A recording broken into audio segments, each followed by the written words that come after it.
Hello everyone दोस्तों, this is Sandeep Sharma और आज हम बात करने वाले हैं भागवत गीता के श्लोक नंबर 38 और 39 के बारे में। अभी तक हमने 1 से लेकर 37 श्लोक पढ़ लिए हैं और उसका अर्थ भी बहुत अच्छे तरीके से हमने समझ लिया है कि उसके अंदर क्या लिखा हुआ है। हम जो पढ़ रहे हैं वो एक एक वर्ड पूरा एज इट इज पढ़ रहे हैं पूरी भागवत गीता का। तो आज देर न करते हुए चलिए शुरू करते हैं श्लोक नंबर 38 और 39 का व्याख्यान कि उसका व्याख्यान क्या है। इतना मिल गया और इतना मिल जाए फिर ऐसा मिलता ही रहे, ऐसा धन जमीन मकान आदत प्रशंसा पर अधिकार आदि की तरफ बढ़ती हुई वृत्ति का नाम लोभ है।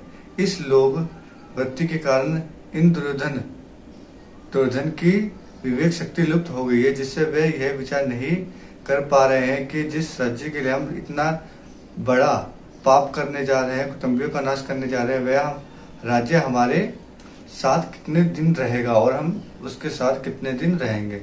हमारे रहते हुए ये राज्य चला जाएगा तो हमारी क्या दशा होगी, और राज्य के रहते हमारे शरीर चले जाए तो क्या दिशा होगी। क्योंकि मनुष्य संयोग जितना सुख लेता है उसके वियोग का उतना ही दुख उसे भोगना भी पड़ता है। संयोग में इतना सुख नहीं होता जितना वियोग में दुख होता है। तात्पर्य है कि अतः कारण में लोभ छा जाने के कारण इनको राज्य दिख रहा है। कुल का नाश करने से कितना भयंकर पाप होगा वह इनको दिख ही नहीं रहा है।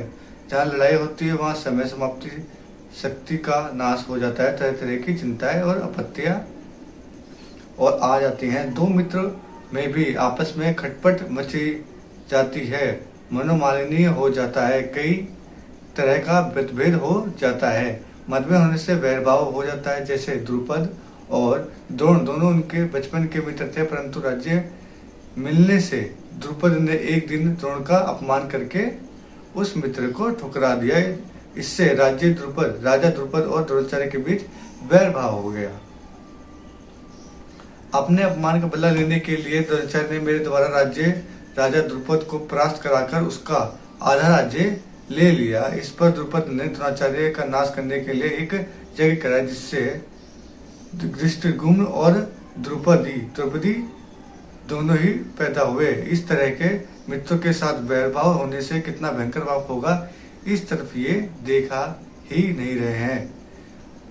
अभी हमारे पास जिन वस्तु का अभाव है उन वस्तु के बिना भी हमारा काम चल रहा है। हम अच्छी तरह से ही जी रहे हैं, परंतु जब वे वस्तुएं हमें मिलने के बाद फिर बिछुड़ जाती हैं तब उनके अभाव का बड़ा दुख होता है। तात्पर्य है कि पहले वस्तु को निरंतर अभाव था, अब इतना दुखदायी नहीं है जितना वस्तु का संयोग है।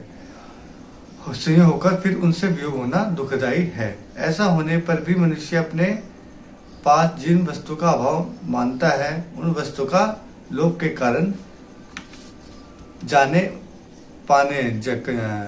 कारण पाने की चेष्टा करता है। विचार किया जाए तो जिन वस्तुओं अभी अभाव है, बीच में प्रारब्धानुसार उनकी प्राप्ति होने पर भी अंत में उनका अभाव ही रहेगा। अतः हमारी तो वही अवस्था रही जो कि वस्तु के मिलने से थी।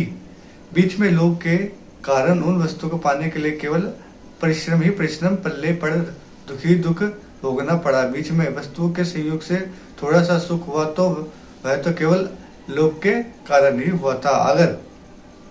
अगर भीतर में लोभ रूपी दोष ना हो तो वस्तु के संयोग से सुख हो ही नहीं सकता। ऐसा ही मोह रूपी दोष ना हो तो कुटुंबियों का सुख हो ही नहीं सकता।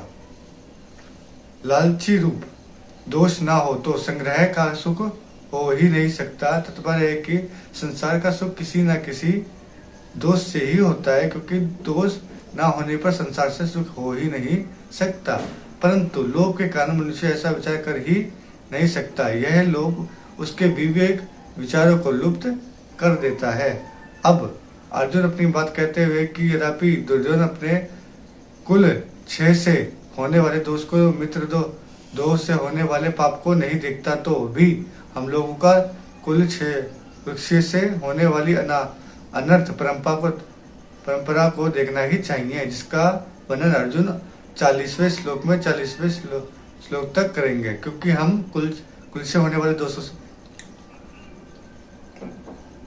दोषों को भी अच्छी तरह से जानते हैं और मित्रों के साथ भी द्रोह द्वेष से होने वाले पाप की भी अच्छी तरह से जानते हैं। अगर वे मित्र हमें दुख दे तो वह दुख हमारे लिए अनिष्टकारक नहीं, कारण कि दुख से तो हमारे पूर्व पापों का ही नाश होगा, हमारी शुद्धि ही होगी। परंतु हमारे मन में अगर द्रोह वैरभाव होगा तो वह मरने के बाद भी हमारे साथ रहेगा और जन्म जन्मांतर हमें पाप करने में प्रेरित करेगा, जिससे हमारा पतन ही पतन होगा। ऐसे अनर्थ करने वाले मित्रों के साथ द्रोह पैदा करने वाले इस युद्ध रूपी पाप से बचने का विचार क्यों नहीं करना चाहिए, अर्थात विचार करके हमें इस पाप से जरूर ही बचना चाहिए। यहाँ अर्जुन की दृष्टि दुर्योधन आदि के लोग की तरफ तो जा रही है, पर वे खुद कुटुंबे स्नेह मोह में आबाद होकर बोल रहे हैं।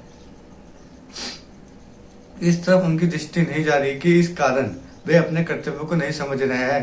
यह नियम है कि मनुष्य की दृष्टि जब तक दूसरों के दोष की तरफ रहती है तब तक उसको अपने दोष नहीं दिखता।